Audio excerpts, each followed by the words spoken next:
The colony ship New Dawn had been traveling through space for 3 months when it entered Velcrin territory. Captain Deho sat in his command chair, watching the stars through the main viewing screen. His wife Jewu stood beside him, reviewing the passenger manifest on her datapad. They were heading to a new world, a fresh start for 200 families who wanted to build something better. The ship carried farmers, teachers, engineers, and their families. In the cargo hold, they had seeds, tools, building materials, and educational supplies for the colony school. Everything they needed to start a new life on a distant planet. Deho had made this journey twice before and knew the routes well. Velcrin space was always tricky, but they had proper clearance codes. The alert came suddenly. 3 Velcrin patrol ships appeared on their scanners, moving fast. Deho straightened in his chair. This was normal. The Velcrin were strict about their territory, but they followed procedures. He opened a communication channel and transmitted their clearance codes. Everything should be fine. The lead Velcrin ship responded. Their commander's voice came through the translator, harsh and formal. They wanted to inspect the New Dawn. Standard procedure, they said. Deho agreed immediately. He had nothing to hide. The Velcrin could look at whatever they wanted. 2 hours later, Velcrin security officers boarded the ship. They were tall, reptilian creatures with thick scales and cold yellow eyes. They moved through the corridors with weapons ready, scanning everything. The human passengers stayed calm. Most of them had dealt with aliens before. The children pressed their faces against windows, curious about the strange visitors. The Velcrin searched the cargo hold first. They scanned containers, opened crates, and documented everything. Then they found the educational specimens. These were preserved samples for the colony school, things like plant seeds in stasis, mineral samples, and some small biological specimens in sealed containers. All perfectly legal and properly documented. But the Velcrin security chief, an officer named Krextel, saw something different. His scanner detected unusual biological signatures. The translator struggled with his words, but his meaning was clear. He thought these were bioweapons, dangerous materials that violated Velcrin law. Deho tried to explain. Ji Woo brought up the educational permits and shipping manifests. Everything was documented. These were teaching tools, nothing more. The children would use them to learn about Earth biology and ecology. But Krextel didn't listen. He had his orders. When Velcrin scanners detected potential weapons, protocol was absolute. The security chief ordered everyone off the ship. All 200 passengers, including 32 children. They were separated into groups. Adults in one area, children in another. The Velcrin said it was temporary, just until they confirmed everything was safe. Deho protested loudly. You couldn't separate human children from their parents. It wasn't right. But the Velcrin had their procedures. The children were frightened. The youngest was only 5 years old, a little girl named Su-young, who clung to her older sister. The oldest was Hai-jin, 17, who tried to keep everyone calm. She held the hands of smaller children and told them it would be okay. Their parents would fix this. They just had to be brave for a little while. The Velcrin security officers weren't cruel, just efficient. They processed each child, scanning their biological data and recording their information. They gave them each a wristband with a number. The children were loaded onto a transport ship. Through the windows, they could see their parents being loaded onto different transports. Some of the younger children started crying. The older ones tried to comfort them. Deho watched helplessly as the transport carrying the children lifted off. Ji-woo grabbed his arm, her face pale. Where were they taking them? The Velcrin officer explained through the translator.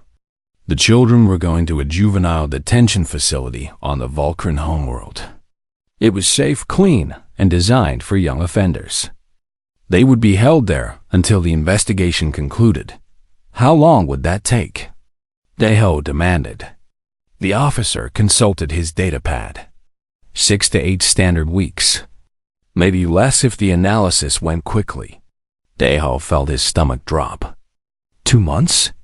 They were going to keep human children locked up for 2 months? The officer seemed confused by his reaction. This was standard procedure. The facility was perfectly adequate. The children would be fed and sheltered. Ji Woo tried a different approach. She explained that human children needed their parents. They were not like adult humans. They required constant care and emotional support. Separating them caused psychological harm. The Velcrin officer looked even more confused.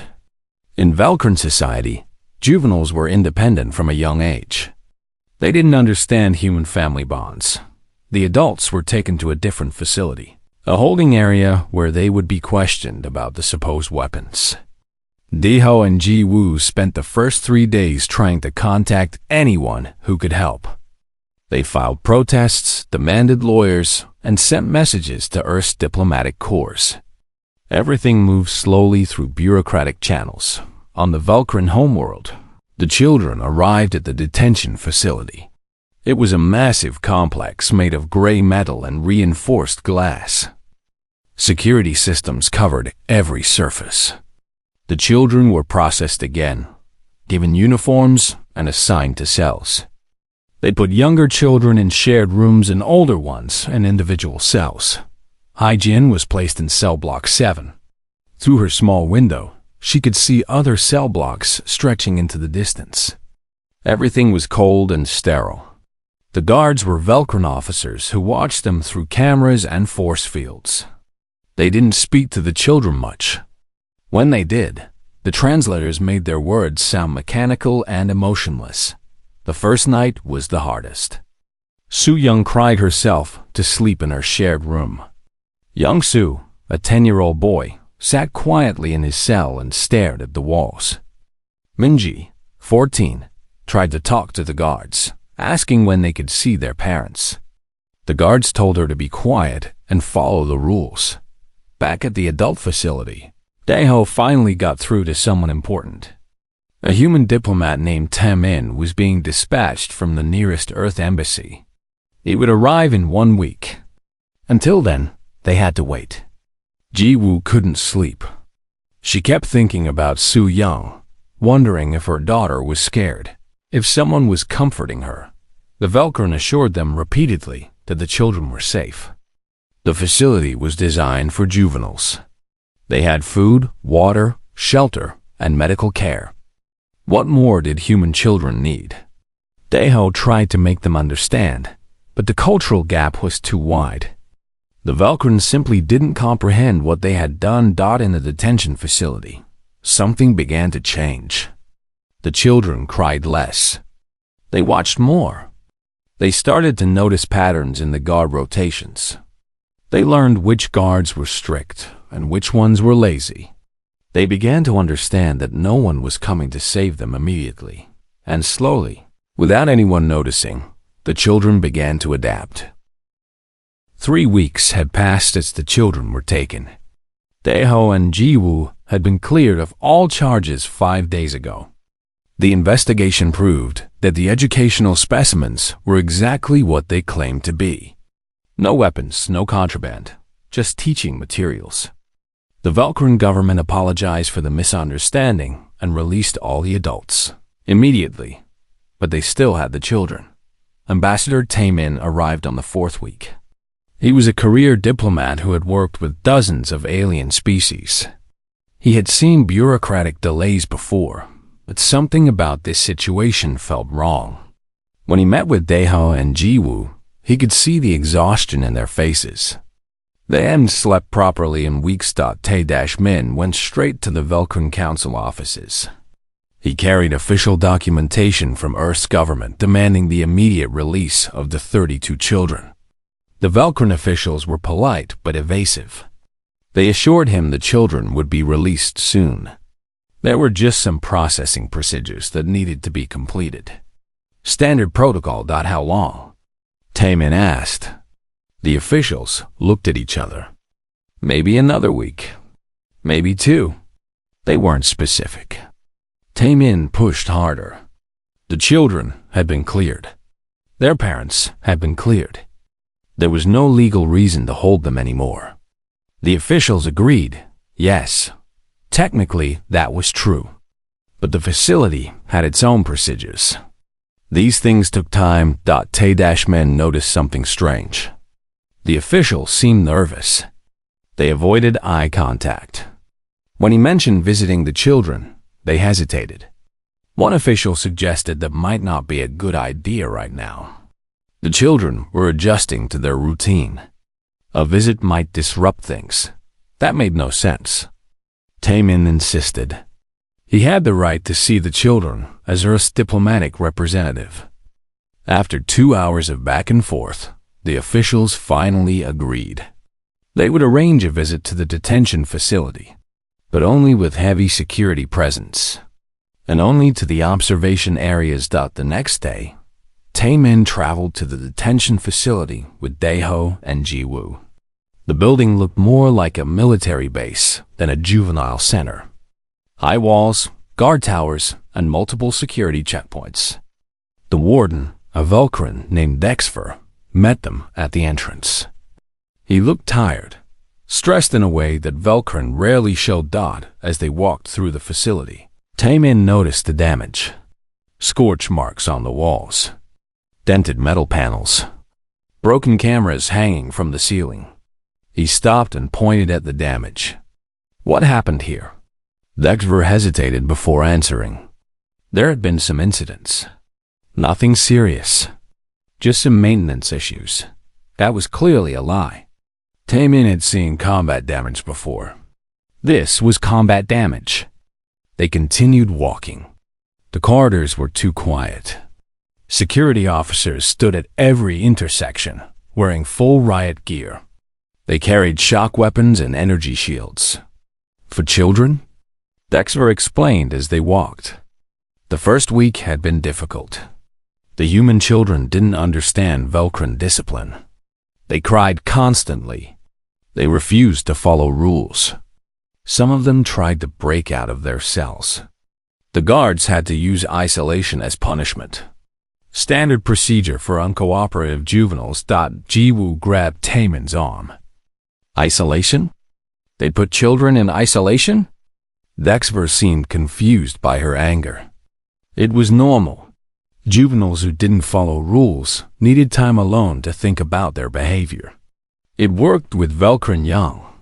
Why not humans? They reached cell block 7. The guard at the entrance unlocked the heavy door with visible reluctance. Inside, the corridor stretched for 50 meters with cells on both sides. Everything was silent. Unnaturally silent. No crying, no talking, no sounds of children at all. Tae-min walked slowly down the corridor. Through the reinforced glass of each cell, he could see the children. They were awake but motionless. Some sat on their beds. Others stood near their walls. Their eyes followed every movement. When Taemin passed, their heads turned to track him. It reminded him of predators watching prey. He stopped at Young-Soo's cell. The 10-year-old boy sat cross-legged on his bed, perfectly still. His eyes met Taemin's, and the ambassador felt a chill run down his spine. Those weren't the eyes of a frightened child. They were cold, calculating, aware. Young-Soo didn't beg to be let out. He just watched and waited. In the shared rooms, the younger children showed the same strange behavior. Soo-young sat in the corner of her room with 2 other small children. They weren't playing or crying. They just sat there, quiet and alert. When Jiwoo pressed her hand against the glass and called her daughter's name, Soo-young looked up but didn't react emotionally. She just stared. What happened to them? Jiwoo whispered. Dexter shifted uncomfortably. They had become difficult to manage. 2 weeks ago, there had been an incident. One of the guards tried to move a child to isolation. The other children responded, coordinated. They had somehow communicated. between cells and planned an attack. 3 guards were injured. Not killed, Dexter emphasized, but injured badly enough to need medical care. After that, they had locked down the entire cell block. The children were fed through automated systems. Guards only entered in groups of 6 or more, fully armed. They hadn't tried to isolate any children since then. Min couldn't believe what he was hearing. You're telling me that 32 children, the oldest being 17, organized an attack that injured your trained security officers? Dexter nodded slowly. He seemed ashamed to admit it. They wanted to see Hyjin. She was in a single cell at the end of the block. As they approached, Taemin could see her through the glass. She sat at a small desk, writing something on a piece of paper.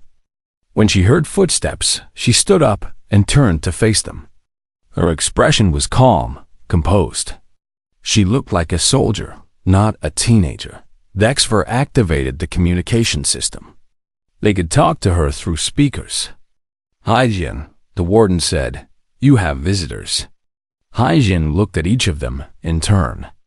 Her eyes lingered on Daeho and Ji-woo. "Are you here to take us home?" she asked simply. Tae-min stepped forward. "We're working on it. I'm Ambassador Taemin from Earth. I need to understand what happened here." Hyjin considered this for a moment. Then she nodded. "I'll tell you everything. But I want to speak with you alone. Just you. No guards." Dexter immediately protested. That wasn't safe. The children were dangerous. Hyjin smiled slightly at that comment. "We're only dangerous when you try to hurt us. If the ambassador comes alone, I promise nothing will happen to him." Something about her tone made Taemin believe her. He agreed. Dexter argued for several minutes, but eventually he relented. They would open the cell and let Taemin speak with Hyjin in a secure room. But armed guards would be right outside. They moved to an interview room, small and sterile with a metal table and 2 chairs. Hyjin sat down calmly. Taemin sat across from her. Through the reinforced glass window, he could see Dexter and 6 guards watching nervously. "Tell me what happened," Taemin said quietly. Hyjin folded her hands on the table. Her voice was steady and emotionless as she began to explain. The first week was terrible. The younger children cried all the time. We begged the guards to let us see our parents. They told us to be quiet. When we didn't stop crying, they separated us more. They put the loudest children in isolation cells. Dark rooms with no windows. Some of the children were only 5 years old. Ji-woo made a sound of horror outside the room. Hyjin continued without emotion. That's when we realized no one was coming to save us. We were alone. So we stopped crying. We started watching instead, learning. The guards thought we had given up. They thought we were finally behaving, but we weren't giving up. We were planning, preparing, surviving. Tae-min listened as Hyjin described everything in careful detail. The communication networks through ventilation systems. The study of guard patterns. The weapons made from bed frames and meal trays. How they had learned to work as a single unit. When she finished, Taemin sat in silence for a long moment. Then he asked the question that mattered most. "Are you okay? Are any of you okay?" Hyjin's composure cracked for just a second. Her eyes glistened. Then she pulled herself together. "We did what we had to do. We survived. That's what humans do, right?" Taemin nodded slowly. "Yes, that's exactly what humans do." Ambassador Taemin spent 3 hours interviewing the older children. Each one told the same story from different angles. What he learned shocked him to his core. These children had not just survived. They had transformed into something else entirely. Min-G, the 14-year-old girl, explained how she figured out the cell door locks. She had always been good with electronics, but here she had become something more. She studied the lock mechanisms during mealtimes when the guards opened the food slots. She noticed the energy patterns, the timing sequences. After 2 weeks, she understood the system better than the guards did. Using pieces of metal from her bed frame and wiring from the light fixture, she created a bypass device. It was crude but effective. She tested it on her own door first, late at night when the guards were fewer. The lock clicked open. She could have escaped right then, but she didn't. That wasn't the plan. Instead, she taught 3 other children how to make the same device. They practiced opening and closing their doors silently. They waited for the right moment. The moment came when the guards tried to take Young-soo to isolation. Jae-sung, a 12-year-old boy, described the weapons. He had been a quiet kid before this, more interested in books than fighting. But isolation changed him. They put him in the dark cell for crying during his first week. 3 days alone in complete darkness. When he came out, he wasn't the same boy. He started seeing everything as a potential weapon. The bed frame had metal bars that could be broken off with enough force. The meal trays were made of hard plastic that could be sharpened. The blankets could be torn into strips and braided into rope. Within days, he had created a small arsenal hidden in his cell. He taught the others. Soon, every child had something. Not to escape, Jae-sung emphasized. We knew we couldn't get off the planet. The weapons were for protection.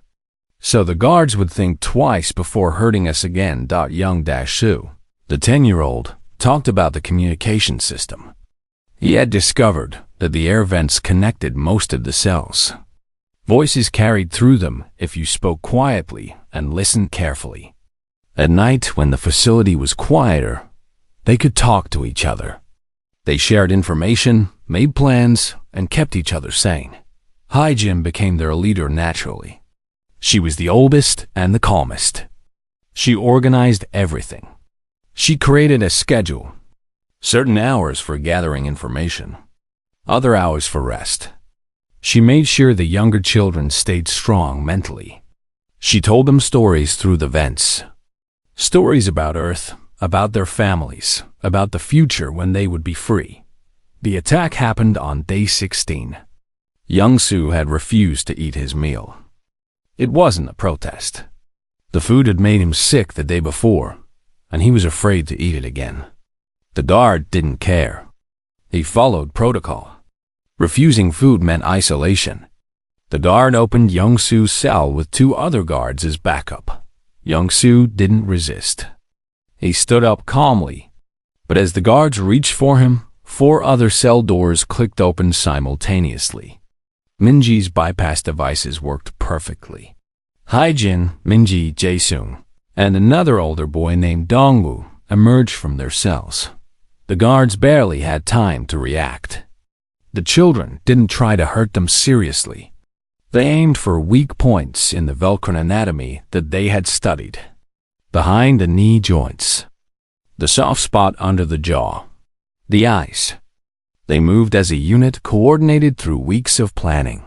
Within 30 seconds, 3 guards were on the ground. Not dead, not even critically injured, but disabled. The children could have done worse. They had weapons. They had the element of surprise. But they stopped. Hae-jin called out in the Velcron language, a phrase she had memorized from the translators. We only want to protect our family. Then they went back to their cells. The doors locked behind them. When more guards arrived minutes later, heavily armed and expecting a riot, they found the children sitting calmly in their cells. The injured guards were lying in the corridor, conscious and confused. After that, everything changed. The facility went into full lockdown.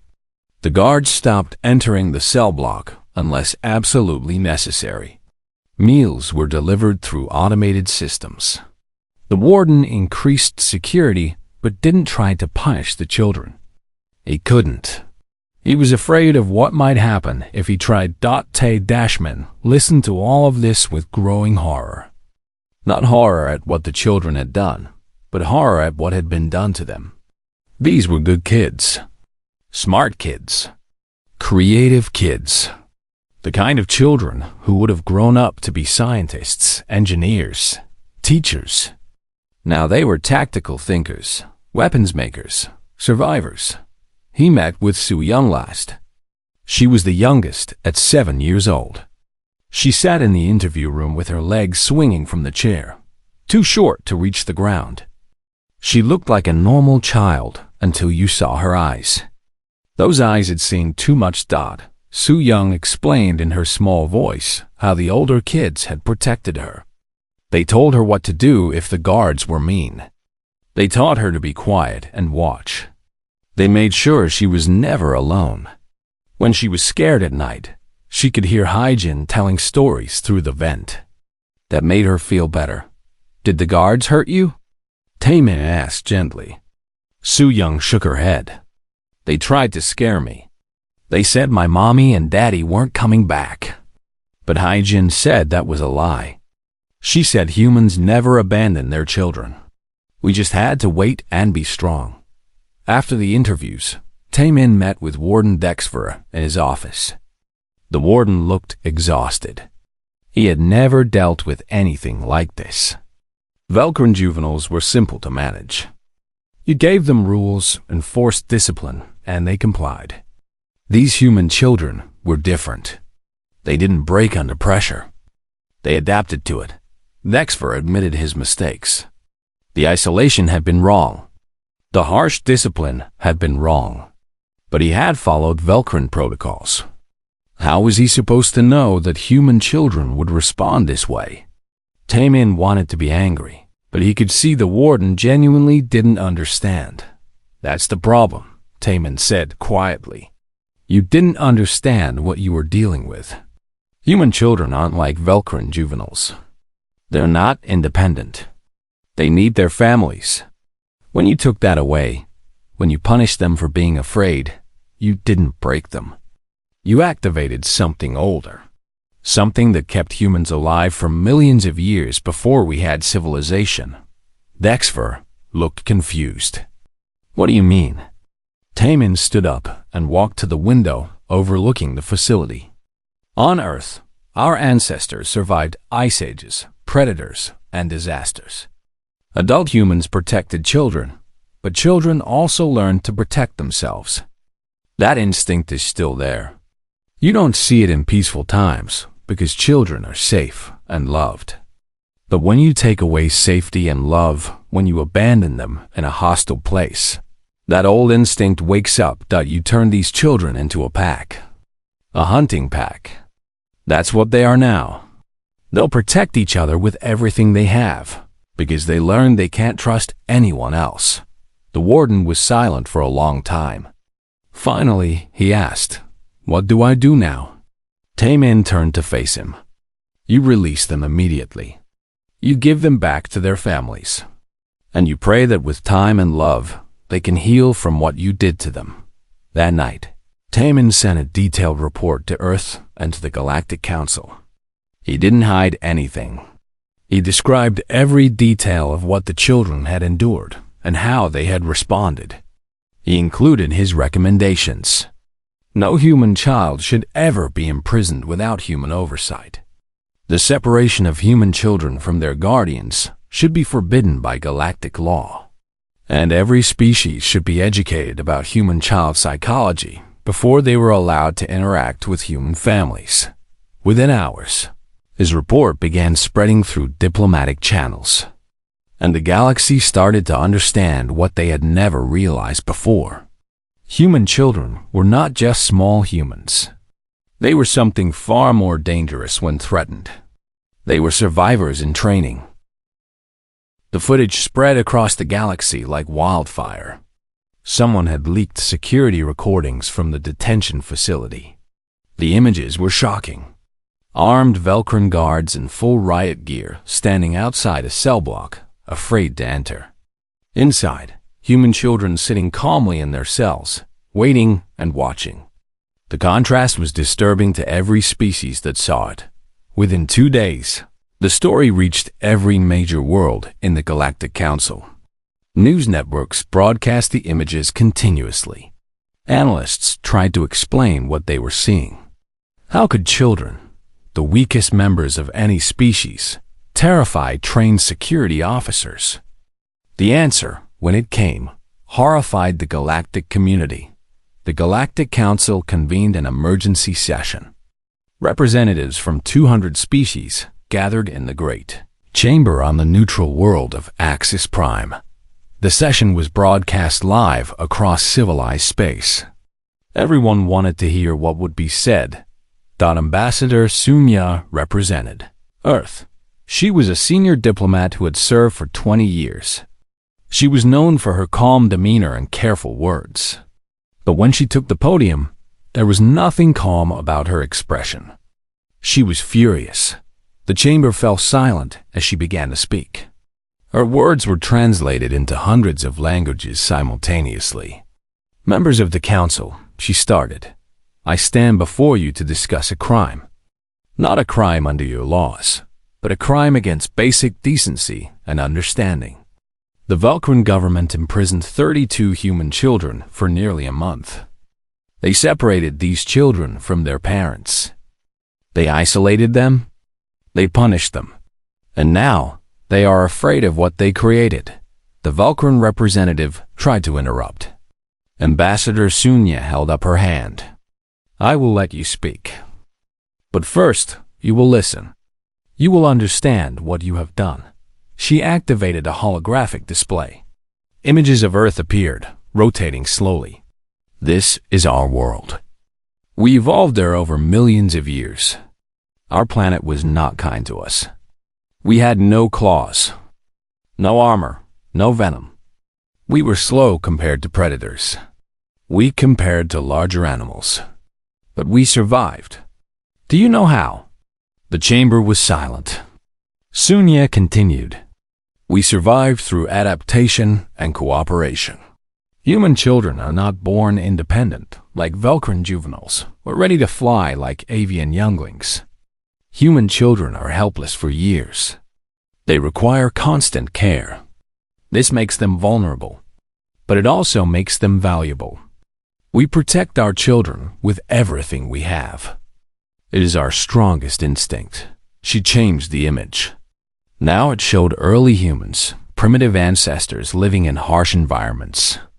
But when adults fail to protect children, when children are abandoned or threatened, something else activates. An older program written into their genetics. Human children band together. They form packs. They adapt to become whatever they need to be to survive. The display showed the security footage from the detention facility. Sunya let it play. The chamber watched as the children's coordinated attack unfolded. 3 guards disabled in seconds. Precise. Efficient. Then the children, returning to their cells calmly. These children had no training, Sunya said. They had no weapons except what they made. They had no plan except what they created. They did this because you forced them to. You took away their families. You punished their fear. You isolated them in darkness. And they responded the only way human children can when abandoned. They became survivors. The Centauri delegate stood up. His species were peaceful philosophers who valued gentleness above all. He was visibly shaken. This is unconscionable. These are children. How could the Velcrin treat them this way? The Velcrin representative finally spoke. His name was Kralvex, a senior diplomat. We followed our protocols. We did not know human children would react this way. Our juveniles adapt to isolation and discipline. How were we supposed to know humans were different? Sunya turned to face him directly. You should have asked. Before you imprisoned members of another species, you should have learned about them. That is basic diplomatic responsibility. Your ignorance does not excuse what you did. Other representatives began speaking. The peaceful Centauri demanded immediate action. The insectoid hive queens, who also valued their young highly, expressed disgust. Even the usually silent crystalline entities pulsed with colors, indicating distress. But the most surprising response came from the Krithaks. They were a warrior species, feared across the galaxy for their military prowess. Their commander, a scarred veteran named Dexkar, stood slowly. The chamber quieted. The Krithaks rarely spoke in council sessions. Dexkar's voice was deep and resonant. My people respect strength. We honor warriors who face impossible odds. These human younglings, these children, they are worthy of respect. They did not break when imprisoned. They did not cry for mercy when punished. They adapted. They unified. They struck back. In my culture, we would welcome such younglings into our warrior training. They have proven themselves. This was not the response anyone expected. But Dexkar wasn't finished. However, he continued, they should never have been tested this way. These younglings proved their strength because they had to. Because adults failed them. That is shameful. The Velkrun should be punished for forcing children to become warriors before their time. Sunya nodded. She appreciated the support, even from an unexpected source. She addressed the full council again. We need new laws. Protections for human children specifically, but also protections for the young of any species. No child should be imprisoned without oversight from their own kind. No child should be separated from guardians without extreme justification. No child should be punished for being afraid. The debate lasted for hours. Some species argued that humans were overreacting. Children were just small adults, weren't they? They could handle discipline and structure. Sunya patiently explained again and again. Human children were not small adults. They were developing beings who needed specific care. Treating them like adults caused psychological damage. The medical evidence was presented. Human psychologists testified via remote link. They explained childhood trauma, attachment theory, and developmental psychology. They showed brain scans demonstrating how isolation affected human children differently than adults. The evidence was overwhelming. Finally, the vote was called. The motion was simple. Establish immediate protections for human juveniles in any council facility. Require human oversight for any detention or separation of human children. Create educational programs so all species understood human child development. And most importantly, punish the Velkrun government for their actions. The vote was nearly unanimous. Only the Velkrun themselves abstained. The new protocols would be nicknamed Hygien's Law after the young woman who had led the children through their ordeal. But Sunya wasn't satisfied with just laws. She addressed the Velkrun representative directly one final time. Your government will issue a formal apology. You will provide compensation to these families. You will ensure nothing like this ever happens again. And you will remember this lesson. Human children are not weak. They are the next generation of Earth's most dangerous species. Never underestimate them again. The session ended. The laws were passed. Messages of support flooded in from across the galaxy. But Sunya felt no victory. 32 children had been traumatized. Laws wouldn't undo that damage. She sent a private message to Ambassador Taemin. Get them home. Get them to their families. That's all that matters now. Back on the Velkrun homeworld, news of the council's decision arrived. Warden Dexfer received orders to release the children immediately. He walked to cell block 7 one last time. The children were already packing what few possessions they had. They had heard about the council session through their communication network. Hyjin stood at her cell door, waiting.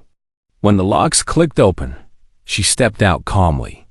The other children followed. They formed a line, oldest in front, youngest in back. They held hands. They moved as one unit. Dexfer watched them go. These strange, terrifying, resilient creatures. He would never forget them. And neither would the galaxy. The children walked out of the facility and into the waiting arms of their parents. But everyone who saw them knew the truth. They were not the same children who had been imprisoned 4 weeks ago. They had changed. The galaxy had changed too. Human children would never be seen as merely vulnerable again.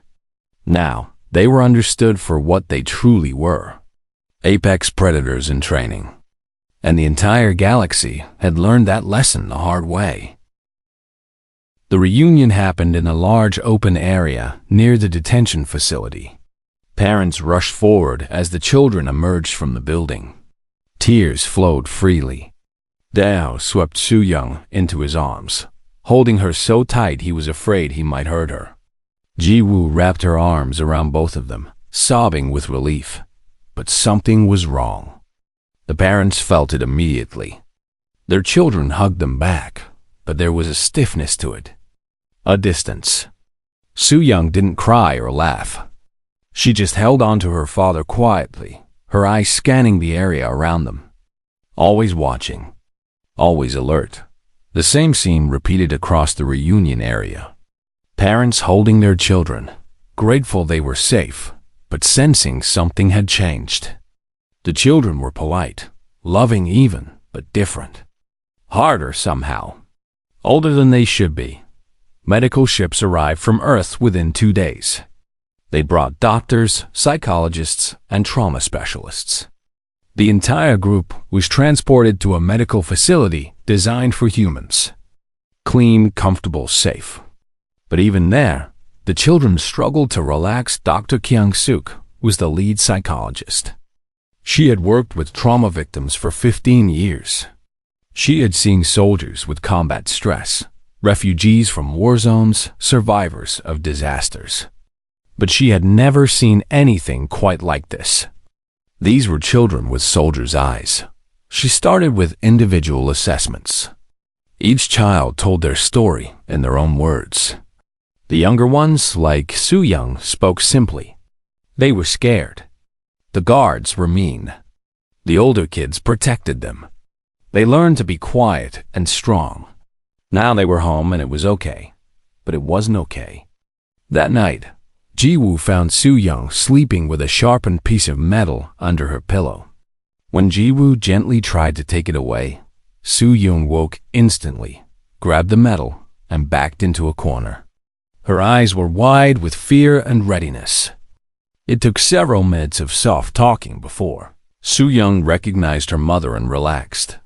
The furniture in Su-young's room had been rearranged. She had pushed the bed against the wall, giving her a clear view of the door. She had stacked her belongings near the window, ready to grab quickly. These were survival behaviors, learned during her month in the facility. Dr. Kyung-suk explained gently that these reactions were normal after trauma. It would take time to unlearn them. The older children faced different challenges. Hyejin sat in her therapy sessions with perfect composure. She answered questions clearly and honestly.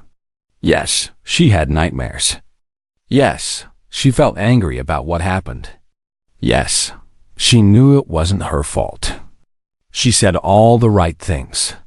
But Dr. Kyung-soo could see the wall she had built. Hyejin had learned to be strong for others.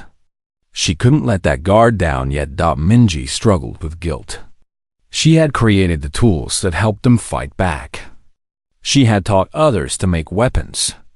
In her mind, she had turned children into soldiers. Dr. Kyung-suk worked with her for hours, explaining that she had done what was necessary to protect her friends. That was courage, not something to feel guilty about. Jae-sung had anger issues. He snapped at doctors, refused to talk about his time in isolation, and kept to himself. It took weeks before he finally opened up to Dr. Kyung-suk. He described the 3 days in the dark cell. How he thought he would die there. How he promised himself that if he got out, he would never be helpless again. That's why he made weapons. That's why he taught others to fight. Young-soo worried everyone the most. He was only 10 but acted like an adult. He assessed every room he entered, counting exits and identifying potential threats. When his parents tried to talk to him about his feelings, he gave them calm, logical responses. He was fine. He understood what happened. He was ready to move on. But children his age should cry sometimes, get excited sometimes, act their age. Young-soo didn't do any of that anymore. The medical team recommended intensive therapy for all the children. Some would recover relatively quickly. Others would carry the scars for years. But Earth's government had another idea. Representatives from the military, academies, and leadership schools contacted the families. Specifically, they wanted to talk about the older children. Haejin, Minji, Jae-sung, Dongwoo, and a few others. These children had demonstrated remarkable abilities under pressure. Leadership, tactical thinking, innovation under constraints. These were skills that could be developed further. Daeho and Jiwoo were initially horrified. Their children had been traumatized. The last thing they needed was military training. But the representatives explained carefully. This wasn't about making them soldiers. It was about giving them tools to process what they had experienced. These children had been forced to become leaders and protectors. Ignoring that would not help them heal. Instead, they could be taught how to channel those skills in positive ways. Haejin made the decision herself. She wanted to go to the Leadership Academy. She had discovered something about herself during those terrible weeks. She was good at protecting people. She was good at making plans and staying calm under pressure. Maybe that could be useful. Maybe she could turn something horrible into something meaningful. Several other older children made similar choices. They enrolled in special programs designed to help them process their trauma while developing their natural abilities. Not everyone agreed with this approach. Some thought it was wrong to encourage these tendencies. But the children themselves wanted it. They needed to feel like their suffering had purpose. The younger children followed different paths. Soo-young slowly learned to feel safe again. Her parents removed sharp objects from her room gently, replaced them with soft toys. They left her door open at night so she could see them. Slowly, over months, she started sleeping without her makeshift weapons. She still checked the locks and watched doors, but less frantically. Young-soo's parents enrolled him in therapy with a specialist who worked with child soldiers from Earth's various conflicts. The therapist understood what Young-soo had become. They worked together on ways to let him be a child again while respecting what he had learned. It was slow progress, but progress nonetheless. A year passed. The 32 children were scattered now. Some had returned to their planned colony, joining their families on the new world. Others stayed on Earth, attending special schools or therapy programs. But they stayed in contact. They had formed bonds that would last forever. The galactic community watched their progress with fascination. These children became famous, though most tried to avoid publicity. They were known as the feral generation in some circles. Haejin's children in others. Species across the galaxy studied what had happened, trying to understand the human response to trauma. The Krithaks invited Haejin to speak at their military academy. She was 18 now, composed and confident. She stood before hundreds of alien warriors and told her story. When she finished, the Krithaks gave her their highest honor for a non-warrior. They recognized that she had led her people through impossible circumstances. Other children found different ways to process their experience. Minji became an engineer, using her skills to design better safety systems for colony ships. Jae-sung wrote a book about survival psychology. Young-soo, at 12 years old, was already taking advanced courses in strategic planning, but they all carried the scars. Dr. Kyung-suk continued following their progress. Some had nightmares that decreased over time, but never fully stopped. Others developed anxiety around confined spaces or authority figures. All of them had learned lessons that children should never have to learn. They had seen the worst of what the galaxy could do, but they had also discovered the best of what humans could be. Ambassador Taemin visited them occasionally. He felt responsible somehow, even though he had helped save them. On one visit, 2 years after the incident, he sat with Hyjin in a quiet garden. She was studying political science now, planning to become a diplomat herself. Do you ever wish it hadn't happened? Taemin asked quietly. Hyjin thought for a long time before answering. Every day, she said honestly. I wish Su Young didn't have nightmares. I wish Young Su could just be a kid. I wish Minji didn't feel guilty about keeping us alive. I wish Jae-sung didn't have panic attacks in dark rooms. She paused, then continued. But I can't change it. It happened. And we survived. Maybe that's enough. We learned we're stronger than we thought. We learned we can protect each other. And maybe, just maybe, we made sure it won't happen to other human children. That has to mean something. Tae-min nodded. It means everything. Because of you 32, the galaxy understands humans better.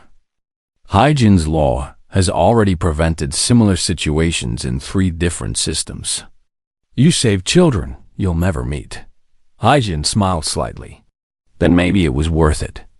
Not the trauma, not the pain, but what came after. What we built from it. Back on the Velkran homeworld, Warden Dexfer retired from his position. He never forgot the human children. Sometimes, in his dreams, he saw them walking out of their cells, holding hands, moving as one unit. He had learned the most important lesson of his career.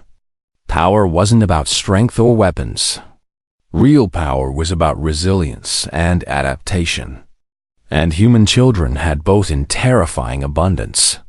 The detention facility was renovated. A plaque was installed at the entrance. It read simply, "Never again. Hyjin's Law." Every Velkran who entered saw it and remembered. They remembered what they had done and what they had learned.